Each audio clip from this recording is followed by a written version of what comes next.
Seat. देखिए, यहां पर होने वाले उपचुनाव को लेकर के कहा जा रहा है कि बेहद दिलचस्प होने वाला है।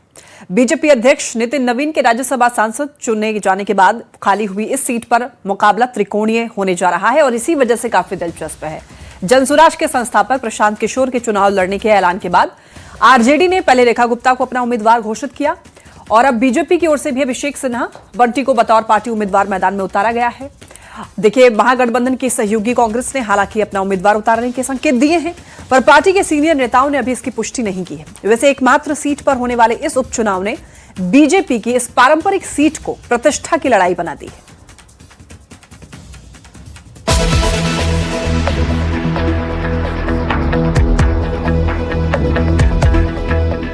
बिहार में एकमात्र विधानसभा सीट पर होने जा रहे उपचुनाव की वीआईपी पटना की बांकीपुर सीट से बीजेपी ने संगठन के पुराने कार्यकर्ता पर भरोसा जताते हुए प्रदेश युवा मोर्चा के उपाध्यक्ष अभिषेक सिन्हा बंटी को पार्टी का कैंडिडेट बनाया है। अभिषेक पटना महानगर युवा मोर्चा के अध्यक्ष रह चुके हैं। इसके अलावा वे मंडल मंत्री और महामंत्री की जिम्मेदारी भी संभाल चुके हैं। अभिषेक सिन्हा बंटी करीब 27 साल से बीजेपी कार्यकर्ता के तौर पर अपनी जिम्मेदारी निभा रहे हैं। बांकीपुर से बीजेपी उम्मीदवार बनाए जाने पर मुख्यमंत्री सम्राट चौधरी ने उन्हें शुभकामना दी है और कहा है कि जनता का आशीर्वाद अभिषेक जी को जरूर मिलेगा और वे पार्टी के लिए ऐतिहासिक जीत हासिल करेंगे।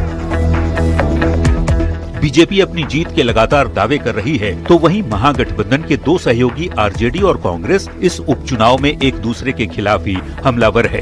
बांकीपुर में आरजेडी के प्रत्याशी उतारने पर कांग्रेस आग बबूला है और सहयोगी पर गठबंधन धर्म नहीं निभाने का आरोप लगा रही है। इधर आरजेडी का दावा है कि गठबंधन में कहीं कोई दिक्कत नहीं, जो भी भ्रम की स्थिति है उस पर सभी दलों के बड़े नेता आपस में बैठक कर मामला सुलझा लेंगे।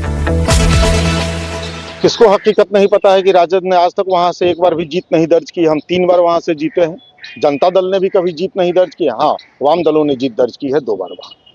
यह हकीकत भी सबको पता है। देखिए, गठबंधन का एक धर्म होता है और हमें दुख के साथ कहना पड़ रहा है कि हमारे गठबंधन के, हमारे परिवार के एक वरिष्ठ सदस्य ने गठबंधन धर्म का पालन नहीं किया। हम उस गठबंधन में बड़े भाई की भूमिका में हैं। निश्चित तौर पर त्याग की प्रत्याशा हम ही से होगी सबको। कहीं कोई नाराजगी नहीं है। बांकीपुर विधानसभा चुनाव में 2025 में भी आरजेडी यहां से लड़ी थी। लगभग 50,000 वोट आए थे, तो ये आरजेडी का सीट था। आरजेडी ने अपना उम्मीदवार यहां से घोषित किया। जो लड़ी थी वही रेखा गुप्ता जी फिर से चुनाव लड़ रही हैं। देखिए, सारे सहयोगी दल हमारे जो भी हैं, सबको हकीकत पता है। वहीं जनसुराज के संस्थापक प्रशांत किशोर बिहार विधानसभा का चुनाव नहीं लड़े थे, पर इस उपचुनाव में अपना दम दिखाने उतर रहे हैं। ऐसे में 30 जुलाई को होने वाले उपचुनाव में कौन बनेगा बांकीपुर का धुरंधर, इस पर सभी की नजरें टिकी हैं। पटना से न्यूज 18 के लिए शैलेंद्र कुमार की रिपोर्ट। बांकीपुर विधानसभा उपचुनाव को लेकर हलचल तेज है। प्रशांत किशोर के उतरने और बीजेपी से जमीनी कार्यकर्ताओं को टिकट मिलने से मुकाबला और ज्यादा रोचक हो चुका है। वहीं आरजेडी ने उम्मीदवार उतार करके मुकाबला त्रिकोणीय बना दिया है। बांकीपुर की जनता के मन में क्या है, ये जानने की कोशिश की है न्यूज 18 संवाददाता आनंद अमृतराज ने।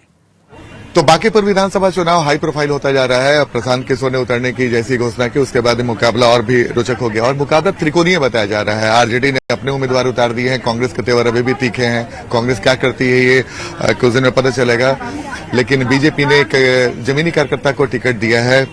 वही प्रशांत किशोर भी जनसुराज की तरफ से किस्मत आजमा रहे हैं। ये चाहती हूँ कि भाई शिक्षा महिलाओं के लिए जो सबसे जरूरी चीज है कि उसको सुरक्षा मिले और शिक्षा आगे बढ़े, इसलिए हम प्रशांत किशोर को सपोर्ट करते हैं। देखिए, बांकीपुर में अब कोई लड़ाई नहीं रह गया है। बांकीपुर में जो भी लड़ाई था, जो थोड़ा बहुत था, वो खत्म हो गया। अभिषेक बंटी जमीनी कार्यकर्ता है, हम लोगों का बीच का लड़का है और जुझारू लड़का है। यही भारतीय जनता पार्टी इस निर्णय के लिए जानी जाती है। आम कार्यकर्ता के रूप में निर्णय लेकर भारतीय जनता पार्टी पहले ही जीत अपना घोषित कर दी है। कम से कम 1 लाख वोटों से बंटी कुमार जीतेगा। आम कार्यकर्ता बनाम पार्टी के चीफ को टिकट दिया गया, तो अब लड़ाई तो दिलचस्प है। आम कार्यकर्ता से पार्टी चीफ को लड़ाई करना है। और इनका जमीनी मतलब एकदम आम कार्यकर्ता जो घर घर तक पहुंच के अपना पहचान बना है। माहौल तो देख रहे हैं कि सबों में जो है अब शिक्षा के प्रति सबसे ज्यादा ये है, और व्यवस्था जो कानून व्यवस्था है वो रहे कायम, तो इसके लिए जो उन लोग को सही लगेगा उसका वो लोग चुनाव करेंगे। ये बंटी जो है ना, अभिषेक कुमार बंटी, ये घर घर का लड़का है, ये किचन तक का लड़का है। हर किसी नल जल गली जो भी कुछ प्रॉब्लम होता था तो बंटी के ही कहा जाता था, और बंटी के मार्फत से वो काम हो जाता था। त्रिपुर में सर एनडीए बंटी के टिकट दे के विपक्ष को थमा दिया घंटी। अच्छा, ये एक लोकल कार्यकर्ता है, इसकी वजह थोड़ा एज मिल रहा है उनको। लोकल है, हम लोग इसी पार्क में देखे भी हैं, घूमता है, बगल में आनंदपुरी का ही है। इंटेलेक्चुअल एरिया है, यहाँ सभी काफी बुद्धिमान हैं, बुद्धिजीवी हैं, प्रोफेसर साहब हैं, सब हैं, बड़े बड़े लोग हैं, अच्छे पढ़े लिखे हैं। तो आपको जो ये अभी सुनने को मिलेगा, कुछ मिलेगा, लेकिन सबके मन में बैठा हुआ है किसको वोट देना है ना। पता नहीं खुलेगा। ये कोई नेता के कारण कोई झुकने वाला हटने वाला नहीं है। प्रचार करने वाला बहुत आएगा, खिलाने वाला बहुत आएगा, पार्टी देने वाला बहुत आएगा, हाँ, लेकिन मन में जो बैठाया है आदमी वो उसी को वोट देगा। लोगों में गुस्सा और नाराजगी तो अभी जो सरकार है उसके प्रति है, लेकिन इसमें अलग अलग फैक्टर्स को लोग ध्यान में रख के वोट करते हैं।